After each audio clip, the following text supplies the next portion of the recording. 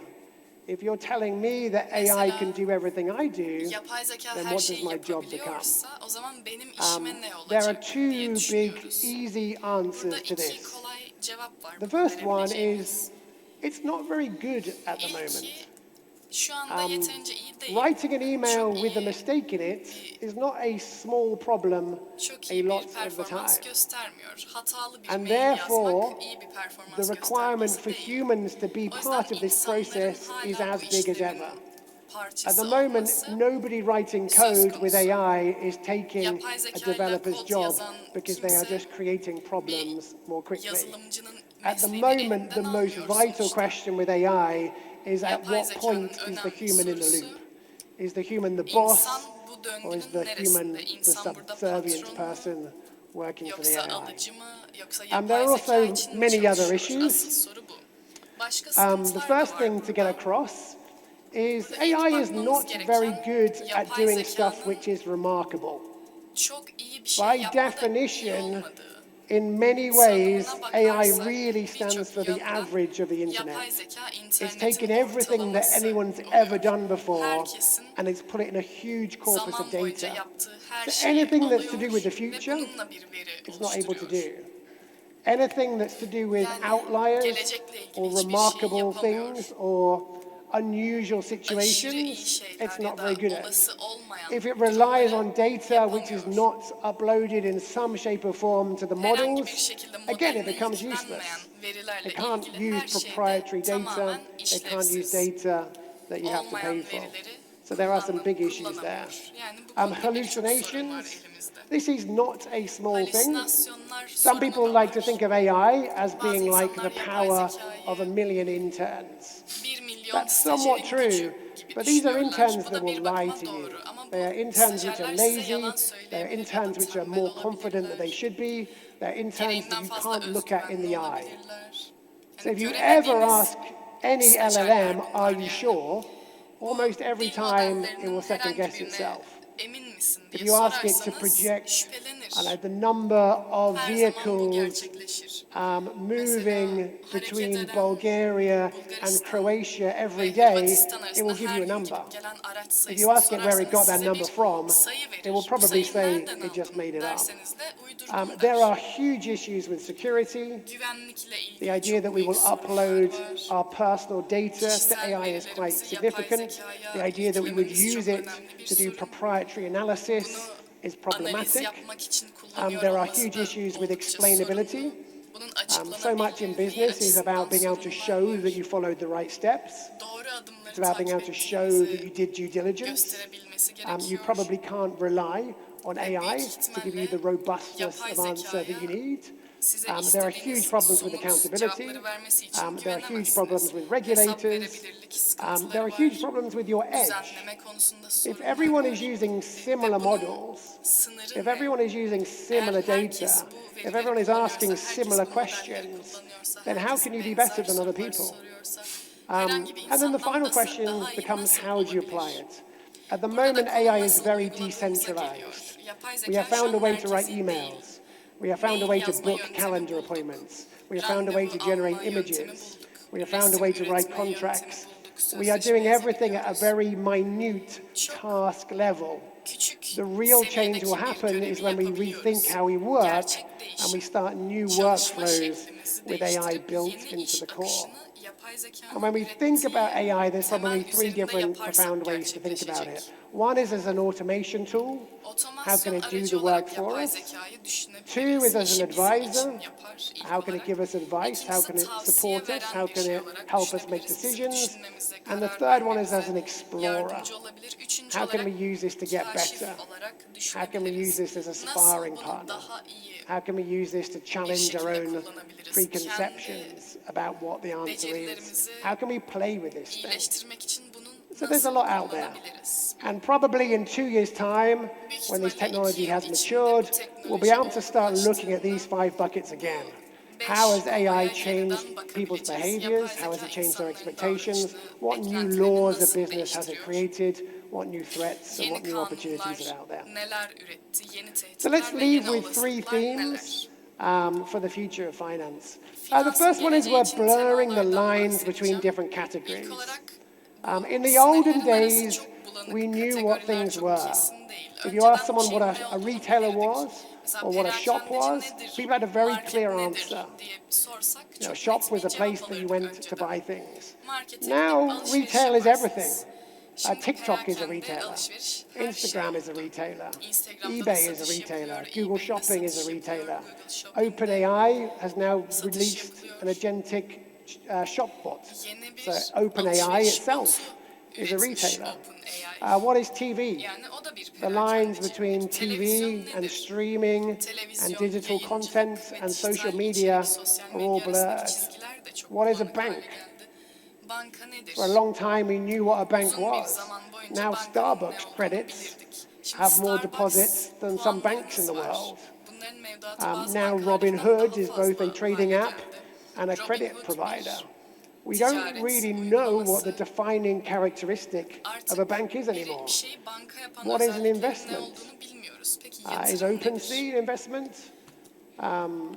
Is Fanbase an investment? Is Fanbase El bir Toro an yatırım investment mı? platform? OpenSea What bir technology yatırım has done platformu has mu? completely blurred the Teknolojinin lines yaptığı between different şey, sectors. farklı To sektörler start with, it arasındaki blurred the bütün lines between banking and çizgileri bulanık payments, hale and then it blurred the getirmek. lines between Ödeme commerce and yapmak payments, and then ve commerce and ticaret payments and arasındaki banking all became çizgileri similar, and then bulanıklaştırdı. trading became Banka, similar, and then trading and sonrasında gambling became quite alışveriş similar, buna and then we had girdi, crypto. kumar, kripto. We're now in a situation where the Ve entire artık landscape is unbelievably complicated because technology has completely İnanılmaz blurred the derecede lines. karışık hale We geldi. even have very Teknoloji unhelpful bütün terms like sistemleri fintech. bulanıklaştırdı. You know, what does fintech mean? Fintech Like ne demek financial peki? technology? Finansal I mean, teknoloji. finance is everything. Finans Like her money is the şeydir. world, Para and dünyanın technology is kendisi. everything. Teknoloji So de you her stick them şey. together, and you have Bunları bir something that's araya quite unhelpful. getirdiğimizde And pek what de you see in yardımcı this olmayan bir landscape şey of blurred elimize lines geliyor. is that any company can become anything. Yani her şirket So take herhangi Klarna bir as an şeye example. This is both a dönüşebilir. credit card Mesela loaning company, Klarna'ya bakalım. it's a Bir bank, kredi kartı it's a retail experience, and it's also perakende offering its own alışverişi SIM yapılırdı. cards. Ve sonradan sim So the kart first işine trend de here is this girdi. idea of blurred lines. Yani Anyone can do anything. bulanık Any çizgilerle company can go in herkes any her şeyi direction. yapabilir, her şirket And her what we yönde tend to see is gidebilir. building on that. The üzerine digital inşa architecture is ederek very şunu different to görüyoruz. physical architecture.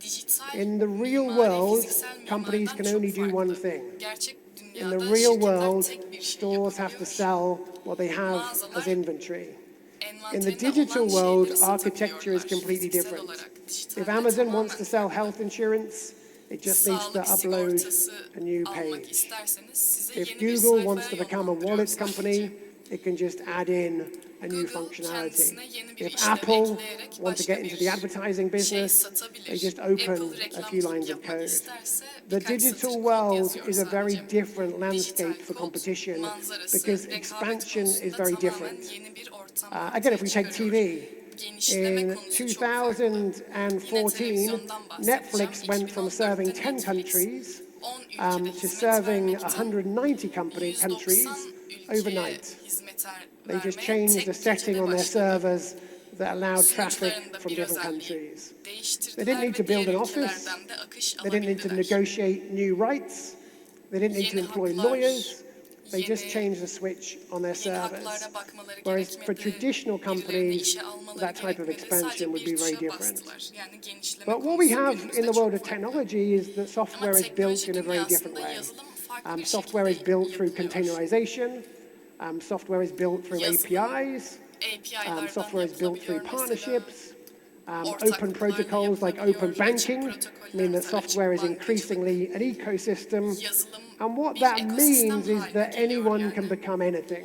Yani So herkes Apple can her become a şey TV olabilir. company, Apple bir televizyon Amazon can şirketi start becoming a olabilir. health insurer, Amazon TikTok sağlık can become a sigortası shop, şirketi olabilir. TikTok bir mağaza Revolut can olabilir. become a mobile virtual Revolut, network. mobil In bir technology, ağ anyone olabilir. can become anything.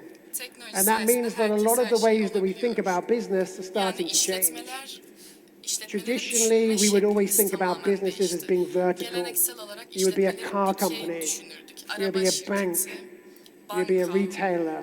You'd be a perakende healthcare şirketi, company. You'd be a sağlık TV hizmeti company. şirketi, You would do televizyon one şirketi. thing, and you would Tek try bir to şey orchestrate a yapardınız supply chain ve around buna that bir ecosystem. tedarik zinciri oluştururdunuz. Bu Increasingly, we're ekosistemin seeing the world içerisinde. actually become much more Giderek horizontal, artan bir şekilde where it's dünya much daha more yatay about şekle discovery geliyor. companies.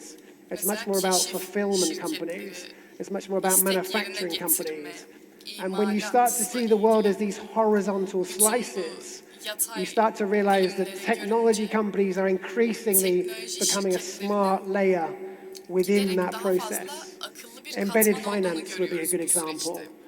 Whether it's insurance companies, whether it's payment companies, loyalty programs, fulfillment companies, we now have the process of embedded finance, which means that anyone can sell anything. Anyone can loan against anything. Anyone can become a buy now, pay later company just by injecting a little bit of code. And the last chapter here, we're seeing very new dynamics as a result of this. We're seeing radically different themes and emotions in the investment sector. We now have done something that people thought would be impossible. We have created trust in the digital realm. For a long time, stability came from physical infrastructure. You trusted a bank because it had large marble columns. You trusted a bank because it had a huge premises. It had a big safety vault. That trust has now moved into the digital realm where people will happily sign up for things, give people email addresses, add in their credit card details, and so on. There is this huge opportunity in the grey space between regulation and disruption. For a long time, traditional companies have seen the line of regulation as something to be terrified about. Whether you're a pharmaceutical company making new drugs, whether you're a record label, whether you're a car maker, whether you're a bank, a hotel chain, regulation and the law was always a line to keep very far away from. But whether it's Airbnb and hotels, Uber and taxis, Napster and music, Tesla and car making, we're actually seeing companies really play near the grey area. We're starting to see startups enjoy the açığa returns çıkardılar. that happen Startuplar when you challenge the burada law. kanuna We have a very strong dopamine culture. To be alive today is to have your senses constantly tickled. Whether it's notifications, whether it's ultra short form video, whether it's the rush of an investment that paid off. Increasingly, we're seeing us all trained by digital technology to be like rats consuming drugs. We have got very, very, very addicted to risk and to immediate things. And in particular, and I don't think people are talking about this enough, there is a huge generational divide with wealth. In most stable markets, we will see that the over 50s have more than 80% of wealth. We now see a generation of young people who feel like they are locked out of the idea of buying a home. They feel like they're locked out of the idea of job security. They feel like they're locked out of the idea of a pension. The combination of dopamine culture and the internet and a sense of hopelessness from the young has created something I call YOLO living, where people are making investments and making bets based on the idea that you only live once. And whether it's Wall Street bets, whether it's the rise of crypto, whether it's gambling apps like Kalsti, we're starting to see much more risk-taking and much more impatience, and we're starting to see an increased frequency in the way that people expect investments to pay off. This has been somewhat aided by user experience designers. The very first people to do this was Robinhood, where they turned investment through their trading app into what felt a bit like a game. I don't know if many of you have used Duolingo, but Duolingo gamified learning. It produced noises when you got an answer right. It produced a buzzer when you did something wrong. It vibrated the phone. We're starting to see investments become gamified through companies like Robinhood. And what that really means is there's this really blurred line, I think, on the spectrum of investment to speculation. And what has for a long time been dominated by family offices and wealth management and low risk, low return, stable, thoughtful, passive investing has now turned into what is closer to gambling. In some areas, retail investors are actually bigger investors than the money markets itself. The market is moving much more towards high risk, high return, immediate gratification, and people that aren't even doing the research, they're just betting on what's popular at the moment. We're also seeing the whole world of investing moving away from physical. There is this idea that assets in the real world are now limited, so we need to find a way to turn it into virtual assets. So it could be tokenization, it could be the movement of decentralized finance, it could be the idea that we're putting tokens on the blockchain. We're seeing whole movements come up that are based on the idea that because physical scarcity is out of reach of many people, we should create artificial scarcity. I'm not the person to talk about this, but I know there are sessions on this later on. And there's also a move towards stability. So for so long, in the last 4 years, everything has become so frenetic. Crypto markets have exploded, there's been confusion, there's been fraud, there's been uncertainty. I think there is now this movement, which was a recognition that Web3 kind of didn't work, that the principles of DAOs were somewhat naive, that the speculative part of crypto was untenable. There's now a move towards regulation, and there's a move towards stability, and we're starting to see crypto become stable coins, and we're starting to see stable coins behave much more like traditional currency, and we're now starting to see the whole landscape come together. In fact, when you look at the world today, you can kind of see chaos, but you can also see poetry. There's a famous quote that the world doesn't repeat, history doesn't repeat itself, but it does rhyme.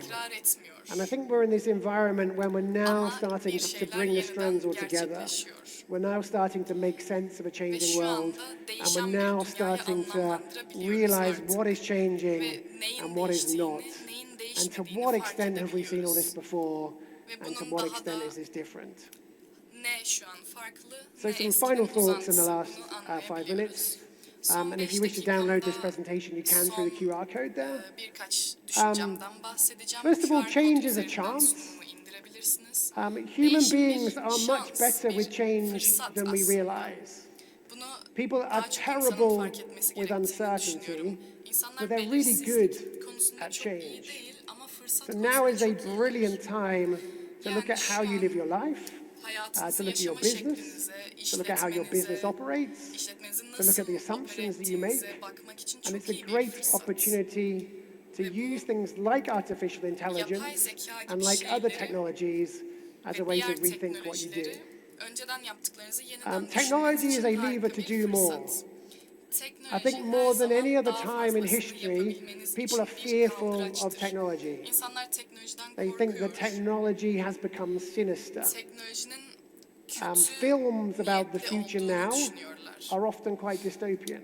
Ve gelecekle Technology ilgili is düşünceler wonderful. genelde distopyaya Technology yönelik. was the printing press. Teknoloji Technology önceden was the loom. yazıcılardı Technology mesela. was the computer. Önceden Technology has bilgisayardı. freed us all to do better Teknoloji jobs. hepimizi daha It's iyi taken işler us from yapabilmemiz physical için labor that was özgürleştirdi. dangerous to Fiziksel the iş knowledge gücü, economy and work that is tehlikeli olan pleasant. fiziksel iş We now gücünden make bizi more money than uzaklaştırdı. ever. Artık çok The daha key fazla thing para about technology is kazanıyoruz. using it to do more. Teknolojinin Don't ana use it to do the same things faster. konusu Don't daha use fazla it to şey do the same things yapabilmenizi cheaper. Use it sağlaması, as a daha hızlı lever yapmak için to kullanmayın, accomplish daha more. ucuza yapmak için kullanmayın. And I Sadece also daha believe fazlasını yapmak that için now is the most kullanmalıyız. exciting time Ben there's ever inanıyorum been ki to do our jobs. şu an It's işlerimizi become yapmamız quite için fashionable to be elimizdeki en pessimistic. heyecanlı zaman. It's become quite fashionable to be fearful. Pesimistik olmak, I actually olumsuz think there's bakmak never been çok popüler a better ama time to do ben what we do. düşünüyorum ki yaptığımız şeyi We are yapmak all için at this şu moment in andan daha time where iyi we bir have the zaman technology we need. yok. We have the Elimizde internet, we have her AI, şey we have var, smartphones, internet var, akıllı we can learn about telefonlarımız var. anything. This is the perfect şey. time to take a step back Şu and to an get sadece to make geriye bir the adım future atıp that we should have made. yapmanız We have gereken geleceği everything that we need to oluşturmanız do that. için And all iyi we bir have is zaman. now. Bunu yapmak için de elimizde Thank you very much, ihtiyacımız olan everyone. her şey mevcut. Çok teşekkür ederim. Ladies and gentlemen, Hanımefendi, I see a beyefendi, stylish and well-informed çok gentleman in front of me, bilgili, isn't çok da he? modaya uyan bir Çok teşekkür ediyoruz beyefendi Mr. görüyorum Goodwin. karşımda. Could you stay on the stage for a sahnede bir gift süre ceremony? kalın. Sizin için Evet bir Sayın Goodwin'e seremoniniz teşekkür olacak. ediyoruz. Plaket Şimdi takdimi sunumları yapacağız. için teşekkürlerini iletmek üzere günün anısına hediyelerini takdim edecekler. Türkiye Sermaye Piyasaları Birliği Başkanı Sayın Pamir Karagöz'ü davet etmek istiyorum. Buyurun lütfen. Mr. Goodwin. Ben de bu esnada Tom Goodwin'e verilen özel hediyeden sizlere kısaca bahsetmek isterim. Asırlık takvim zamanı, yıl, ay, Thank you hafta very ve much. Thank gün you for having me olarak again. Thank you. düzenli biçimde Oh, wow. gösteren, güneş ve ay döngülerine dayanan miladi takvim sistemini temel alan özel bir tasarımdır. 2000-2100 yılları arasındaki Yeah. tarihleri gösterebilen bu takvimde döner mekanizma sayesinde yıl ve ay that's seçilerek amazing. That's istenen perfect. tarihe Gives a very good kolayca sense of the ulaşılır. passing of time. Evet, güçlü alkışlarınızla bu bölümü bitiriyoruz. Şimdi bir saatlik aramız olacak. Saat 13.30'da yine kongremizle ilgili bilgi vermeye devam edelim. 3 salonda devam edecek eş zamanlı oturumlarla birlikte. No, I really Onun için değerli katılımcılarımız salonu tamamıyla boşaltmanızı ve herhangi bir eşya bırakmamanızı önemli rica ediyoruz sizlerden. Evet, saat 13.30 itibarıyla 3 salonumuzda eş zamanlı paneller, oturumlar olacak. Yine dışarıda fuaye alanında bilgilendirme için ekranlardan takip edebilirsiniz. Bunun da bilgisini vereyim. Saat 13.30'da görüşmek dileğiyle.